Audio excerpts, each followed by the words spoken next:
Today we'll be presenting our project, which is focused on combating overshadowing around high-rise apartments within the area of Footscray. Our project is set in the precinct of Victoria Square, Footscray, which is home to an abundance of high-rise apartment complexes, also homing a potential public space within its centre. Footscray's current population indicate a large amount of users who rent and opt to live within these complexes, meaning this kind of trend in buildings continues within this area, with many developments already planned. According to Footscray's structural plan, there is an intention to target the increasing population by proposing new height ranges. The city blocks near Hopkins Street have been selected as the subject area for exploring design strategies that will provide both sunlight and shading to the planned public spaces in the structural plan. The following multi-zone analysis simulates the worst-case scenario in which basic buildings are constructed up to the maximum permitted heights.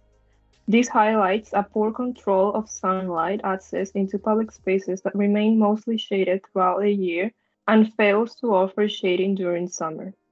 The sky view factors analysis show that the public space and the side of rectangular form building have pretty limited view of the sky.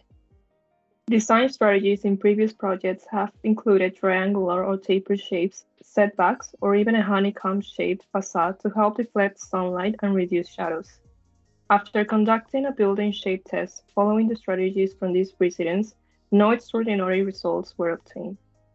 We also looked at utilizing techniques which would allow our building to reflect and bring light into the central space, but upon further research, we strayed away from this technique due to possible issues it may cause. Another precedent we looked at is the solar carved tower by Studio Gang. The design of the skyscraper aimed to enhance public life of the city through sun carving. The building geometry is indicated by the sun path. We would like to utilize the principle of this precedent on the maximum height building density currently of 25-story that would mostly overshadowing the public space.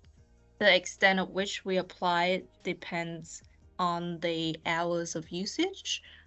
For the street sun carving, we just need it to be between at 8 a.m. and 5 p.m. as people arrive to work and leave from work. For the public space sun carving hour, we would provide full sun for the extent of 2/3 of the space, and a third of the space will have an extra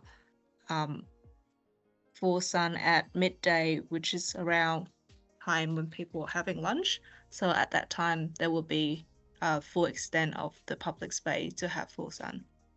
Here is an animation of our technique, which uses an extrusion formed by the sun's direction and the ground surfaces, which opt to remove shading during the hours of 9 to 5. We chose to utilize the equinox and winter sun for these hours as prime usage times of the area around the apartment complexes. The building's mass was also extended to accommodate for the space lost from the sun subtraction. And here are our final building envelopes as a result from this exercise. Upon examining the multi-zone analysis for the solar carving strategy during the winter solstice, summer solstice, and equinox, and finally comparing the worst-case scenario with the new proposal, it becomes evident that the amount of sunlight brought into the public spaces is considerably higher with this approach.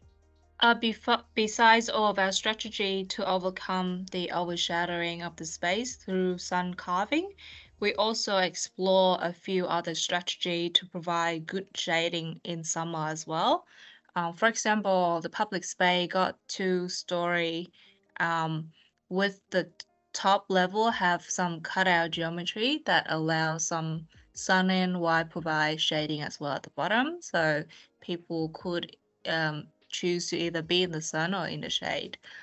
There are also a summer sun plant blockers that follow the sun path of the summer sun, and it made out this mesh structure that allow plants to grow along it.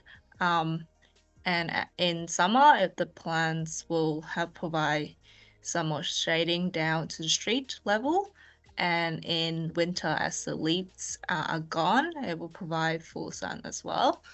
We also look at some facade material. There's an option of biopanels that help take in CO2, sunlight, and generate it into fresh air.